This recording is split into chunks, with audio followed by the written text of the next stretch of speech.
ஒரு வழியா ரொம்ப நாளைக்கு அப்புறம் கெமி ஒரு பிரச்சனையை பண்ணிட்டாங்கப்பா. இவ்வளவு நாளா கெமி இருக்கிற இடமே தெரியாம அமைதியா இருந்தாங்க.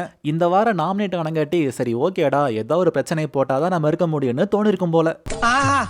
அற்புதம், ஆவாரம். அதனால ஒரு சப்ப மேட்ரிக்கெல்லாம் சண்டை போட்டு தேவையில்லாம அழுகவெல்லாம் செஞ்சாங்க.